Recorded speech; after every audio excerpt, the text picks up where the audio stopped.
A voz que vocês estão ouvindo é um registro em áudio obtido pelos irmãos Judica Cordiglia, que interceptaram uma transmissão soviética vinda do espaço.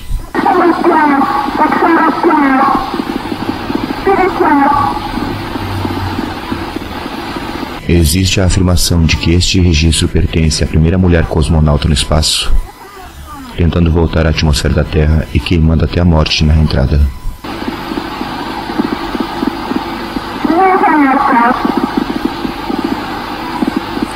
A União Soviética nunca reconheceu este alegado incidente.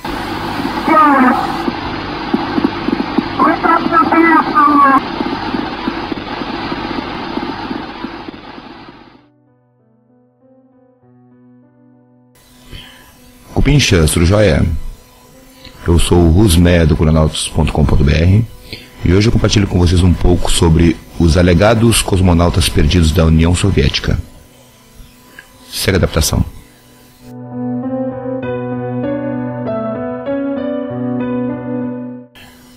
Os cosmonautas perdidos ou cosmonautas fantasmas é uma teoria que tenta sustentar que cosmonautas soviéticos alcançaram o espaço exterior, mas sem a sua existência jamais ter sido reconhecida pelos soviéticos ou pelas autoridades espaciais russas.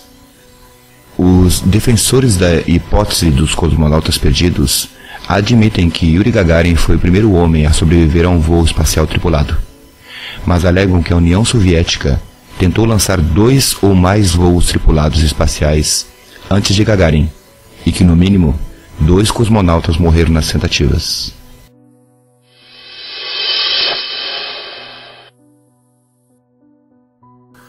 Os irmãos Judica Cordiglia foram 2 operadores de rádio amador que fizeram gravações de áudio que supostamente apoiam a teoria de que o programa espacial soviético encobriu mortes de cosmonautas em 1960. A dupla de italianos alegou ter obtido gravações de várias missões espaciais soviéticas secretas, que terminaram em tragédia e mistério. Isso tem gerado interesse público por mais de 50 anos, apesar de haver um grande número de detalhadas refutações quanto às reivindicações da dupla. Attila e seu irmão Giovanni Battista criaram a sua própria estação de escuta experimental nos arredores de Turim no final de 1950. Os irmãos montaram uma estação para interceptação de mensagens, trabalhando com equipamentos recolhidos do lixo e improvisação.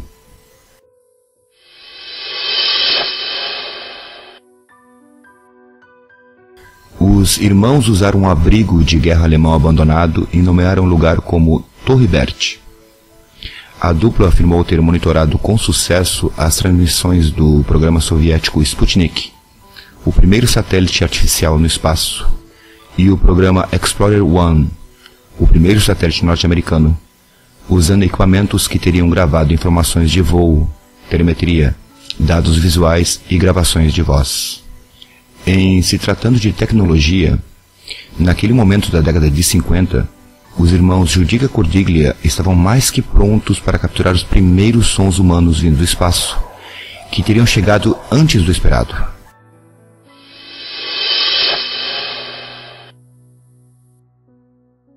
Na década de 1960, os irmãos afirmaram ter ouvido as comunicações de rádio interceptadas de missões espaciais secretas da União Soviética, incluindo os sons de cosmonautas perdidos, sufocando até a morte. Uma de suas gravações mais dramáticas foi feita em 28 de novembro de 1960. Depois de cerca de 1 hora ouvindo estática, os irmãos reconheceram um sinal de SOS, que parecia estar se afastando da Terra.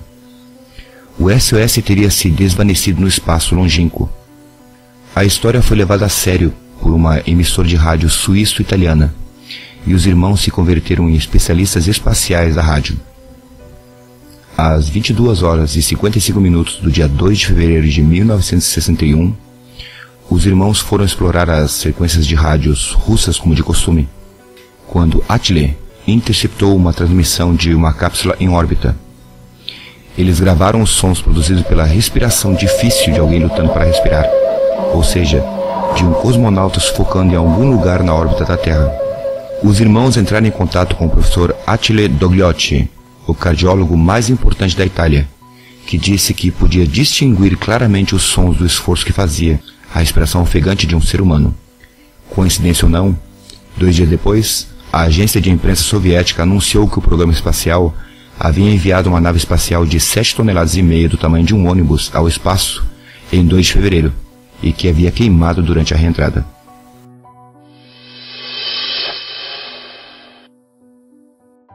Em novembro de 1963, os irmãos disseram ter gravado a voz de uma cosmonauta reentrando na atmosfera da Terra em uma nave espacial com defeito. Na gravação, se ouve ela dizendo que estava queimando. Foi o áudio que você ouviu na introdução deste vídeo. Confira mais um trecho.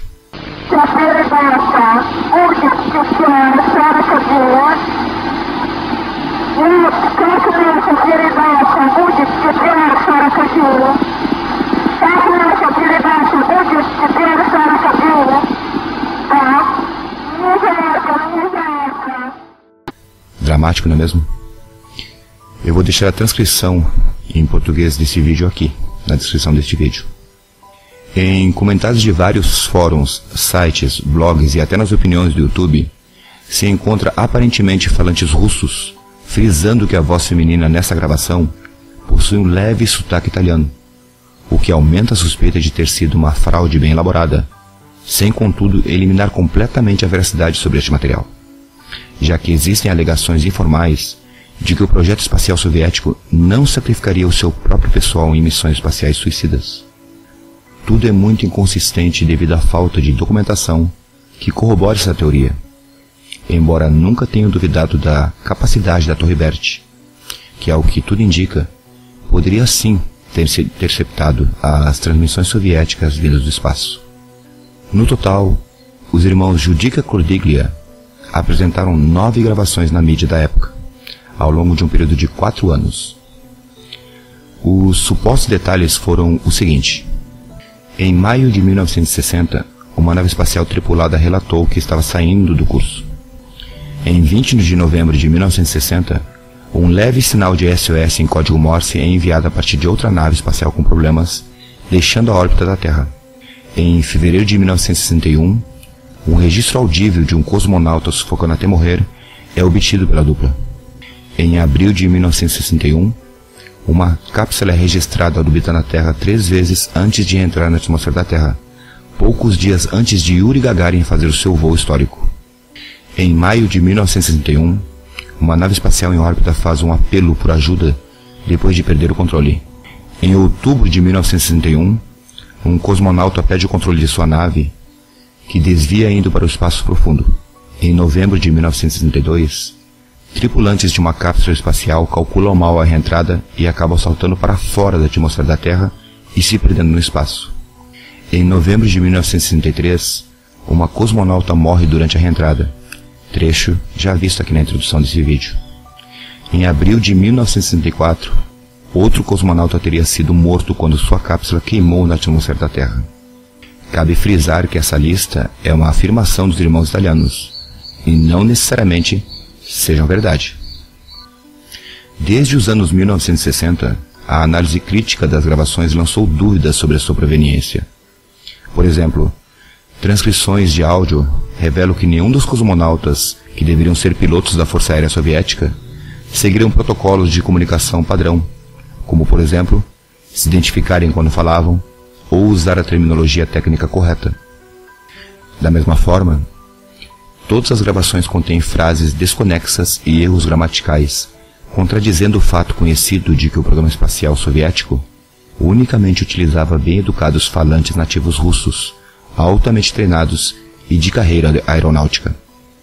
Embora algumas transcrições das gravações dos cosmonautas dizerem que eles estavam deixando a órbita da Terra, ou seja, indo para o espaço profundo, as Vostok tripuladas não poderiam alcançar a velocidade de escape, porque seus designs não continham unidades de propulsão secundárias.